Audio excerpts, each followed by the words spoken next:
Randy Coté, thanks for coming on. You didn't you start there? Weren't you an elevator operator? I was. How do you know this, John? Oh, because I know you because you're the marketing expert, plus from all of my years at Evening Magazine, and anybody that knows the ups and downs of the Space Needle's got to be you because you ran the elevator. Sorry about that joke. All right. Yeah, no, it's a classic. Yes, it is. All right. Happy birthday to the Needle, 63 years old. So I know some of the fun facts about the thing, but it was originally designed and built. They had a whole bunch of different names for it. It's all for the World's Fair, right? Yeah, right. You know, the number one question we get we get a lot of questions when folks visit, but why is it called the Space Needle? And we say, well, the needle part's pretty easy. It's pointy at the top. Yes. But space, right? It was an age of space World's Fair. They were thinking about what would the world look like in the futuristic year 2000, century 21. Yes. Flying cars and bubbleators and space needles. And right, it had that instant sort of impact on the culture. 6 months after the Space Needle debuted, the Jetsons debuted on television. It was set in the year 2062, 100 years later, and everyone lived in something that looked like the Space Needle, right? Yes. Yeah, because so many other homes have been built just like the Space Needle because of the futuristic view of what everybody would be living like. Right, yes, on top of a hill. And they get there in their flying cars. Yes. It is the iconic place. I think is it the number one tourist spot? I think you guys are number one, then Pike Place Market. And then interestingly, I think somewhere in there, third might be the Ballard Locks. Yeah, we're the number one paid or like ticketed thing, right? We're the number one thing you need a ticket to. 9 million people go to Pike Place Market every year, but it's a 9-acre district where you don't need a ticket. 25 million people actually go to Seattle Center every year, the whole 74-acre campus. So yeah, as far as like a thing you need a ticket to, we are the number one most visited thing in the Pacific Northwest. Let's see if I remember some of my Space Needle trivia. You used to have, I don't know if they've changed it or not, it was a small motor, I think it was like 1 horsepower or something, that powered the turning restaurant, and it took 1 hour for it to go all the way around. People would like leave their glass on the counter there beside them, and then they would take an hour to come all the way back around, and then the glass of water would still be there. Is it still a small motor that powers the restaurant all the way around? So it is not. So in the year 2000, we finished a $100 million renovation of the building. So I always say, if you haven't been since 2018, you haven't visited the Space Needle. We added 176 tons of glass to the top. And where the world's first freestanding revolving restaurant once was, with that 1 horsepower motor you're talking about, that 1 hour revolution, we now have the first and only revolving glass floor on the planet. And there's actually 12 quarter horsepower motors that turn a whole new turntable. We can control it digitally. You can go as fast as 20 minutes, which we never do because it's almost like a carnival ride, as slow as 90 minutes. Right now we have it set to 30 minutes. It's kind of the perfect, whether you're standing on that level and viewing or having a drink at our Loop Lounge. It's a nice pace. Yeah. Randy, you know, the other interesting thing, I don't know if you've changed this as well, is that people don't realize sort of the inside working of having to run a restaurant with the limited amount of space that they had up there, that it was a really big deal to be able to move the food waste and stuff, to move it away from the area where all the work is being done and then transporting it up and down. The behind the scenes stuff is absolutely amazing, to run that restaurant and to serve as many people as they do on a daily basis, and then to have the limited amount of space. If they fixed all those problems as well, it really is, the behind the scenes is wild there. Yeah, I tell people with that $100 million renovation we completed back in 2018, I say it was 70%, the experience and the view and the glass floor. And it was 30% things people will never see, behind the scenes things like internet, right? The Space Needle didn't have internet in 1962. And over the first 55 years, we smashed in Ethernet cables and Wi-Fi and all these different things. So, we added a dumbwaiter between the floors at the top, the kitchen and the prep kitchen and the observation deck, to be able to move things. We've streamlined a lot of the behind the scenes things. We actually moved there's one window at the top. We're actually on this side of the building. There's one window on the 500-foot level that opens to be able to get into the window washing basket. And it used to be right in like a key view area. We moved that window to where there's a service entrance, right? So we did some of that behind the scenes stuff. If you looking for behind the scenes Space Needle, access. We have our charity stair climb once a year. It's called Base to Space. It's the only day of the year that you can climb the core interior stairs here that spiral. They're open air. You see the view the whole way. You see all the pipes and like water lines and all that stuff. And we'll be announcing our registration and all that coming up in the next few weeks, actually. So, Randy, you guys still have the Weedle? Remember the mascot you guys had? Is that guy still around? He lives on in several forms. You will find him. All right, the answer is no, Randy. The answer is no. You got rid of the Weedle. That guy he was supposed to be. Don't cover your face in shame. He was supposed to be like the mascot for the Space Needle, and I remember.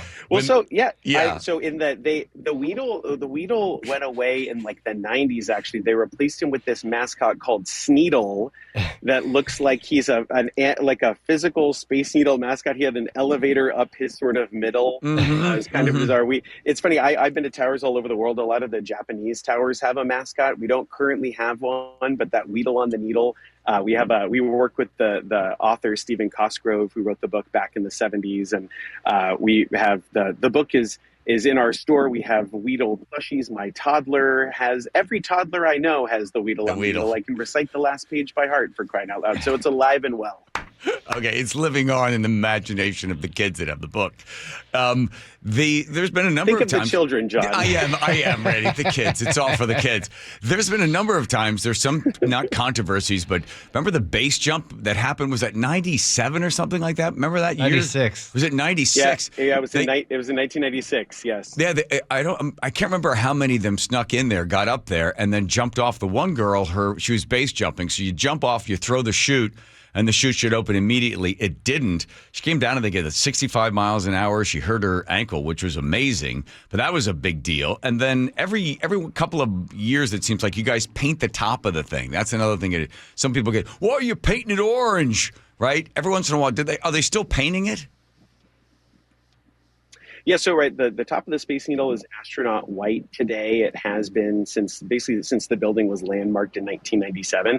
I always think about, like the Space Needle, it became a historic landmark. History, right? Mm-hmm. People from Boston that come and visit us think it's like hilarious because we became a historic landmark in 35 years. Yes. Well. Like, if anyone listening, if you're over 35, you're considered a landmark by some people, but you're historical. But no, it's the Space Needle was the first building in Seattle to be entered in on all 6 criteria that you could possibly be entered in to be a historic landmark, and did it only in 35 years.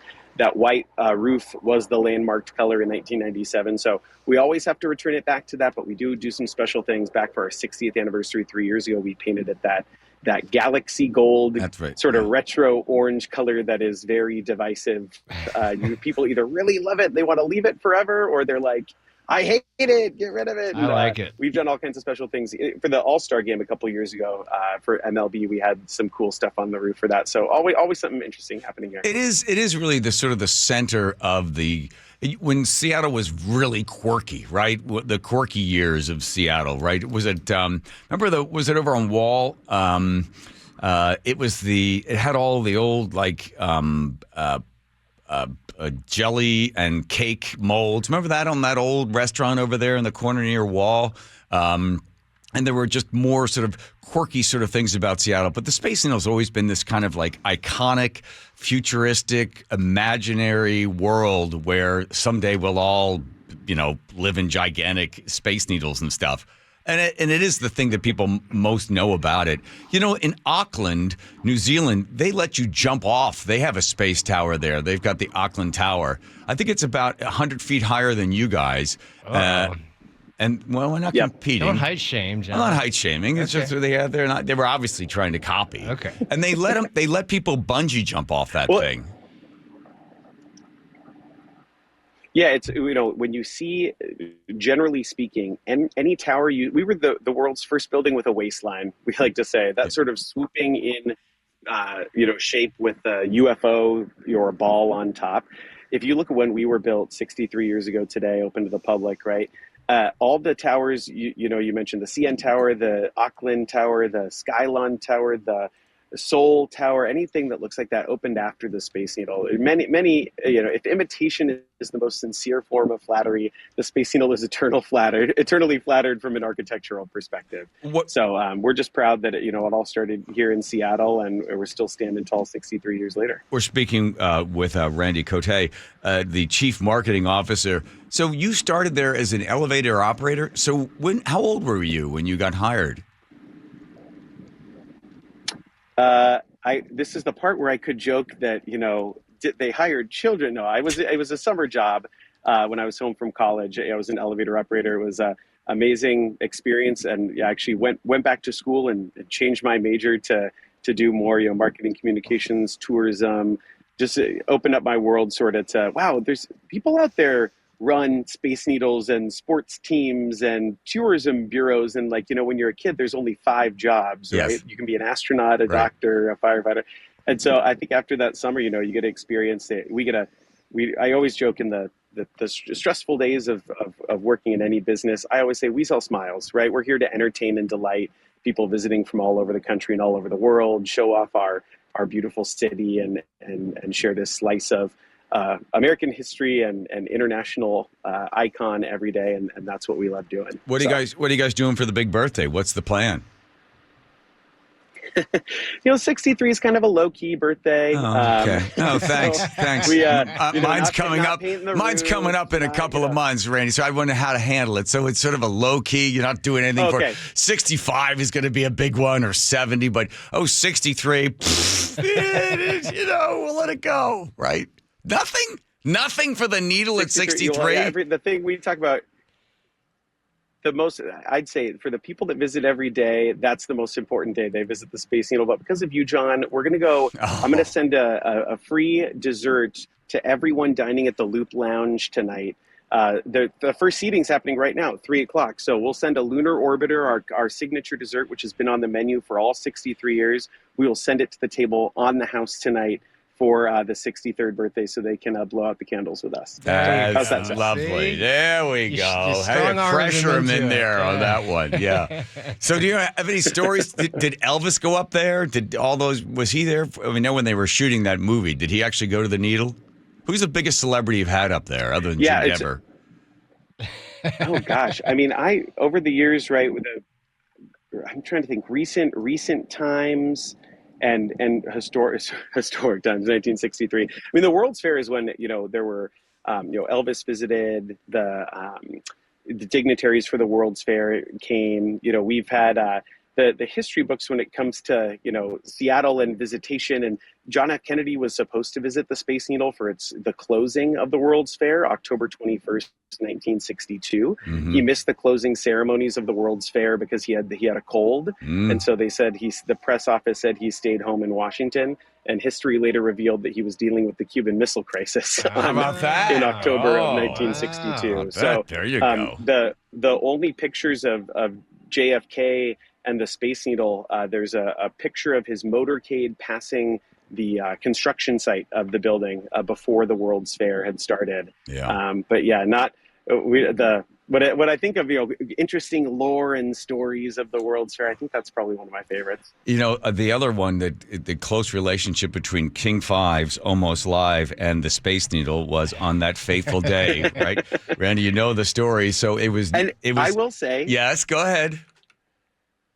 Go ahead. That's up there for us. And what's interesting is we're 30 years past that April Fool's joke, and it still captures the hearts and minds and intrigue. And they had a little cast reunion back here at the Space Needle this summer to someone wanted to do a sort of feature length story about the prank and everything. And it's just funny, the questions you think of, whether you were around for the prank or not, would people buy that today, right? Every April Fool's a day here in our office, and we're thinking about, what do we do for April Fool's? And it's we can never top what happened. And it's funny that the Space Needle had no idea that it was happening. They got the phone calls and had no idea. There's quotes in the Seattle Times from like the general manager of the Space Needle. They were pissed. Oh my God, Randy, it is amazing. Great relationship. For people that don't remember, here's what happened. So it was April Fool's Day. Almost Live decided that they would interrupt the regular show. They went to I think it was Pat Cashman, or they did somebody was from the cast, and announcing that the Space Needle had collapsed. John. Yeah. Oh, John. Yes. They wanted it to be so real that they hired a local bit actor. That's right. To get into the newsroom and be the news person, because they knew if it was like Nancy Guppy or someone, they know it was a joke. They wanted it to be as real as possible. Yes. And that's where you're like, oh man, they swung for the fences and they hit. It is amazing, right? Randy. It is amazing that King 5 did not get sued, because they closed down the 9/11. The emergency calls were flooded, and they locked them down. They couldn't get people were completely panicked. They showed this really crappy graphic of the thing tipped over and they had underneath it, right, Randy? If you've seen it, they had underneath April Fools. There was a chyron underneath, but no one was listening to that part of the story. No, because they were so blinded by the story. And as King 5 is like later on, like, oh my God, I can't believe we kind of got away with it. The Space Needle was very kind not to, call the lawyers on it. Well, listen, I'll let you guys do a quiet 63 birthday. And it is, of course, the place where I got to go deliver dessert now. I'm busy now. Yeah, okay, John. yeah. Go get the dessert out there. All right, send that out. Here's Jules singing about the Space Needle. Oh, wow. Have you known this one? No. Emerald City where nobody's uptight and they know how to make it through a long dark winter night. If you want to kick back, You want to kick back? Seattle can do that if you want something fun. I don't know if she mentioned your name or not, Randy. Do that too if you want to live somewhere pretty. It's coming shortly. Seattle's a great city. Yeah, Seattle's a great city. Yes, Seattle's a great city. Yeah, yeah, the boy. weather isn't always pretty. Okay, whatever. All right, But Jewel. still Seattle. Randy, thanks a lot. Happy birthday to the Space Needle. Thank you, Randy.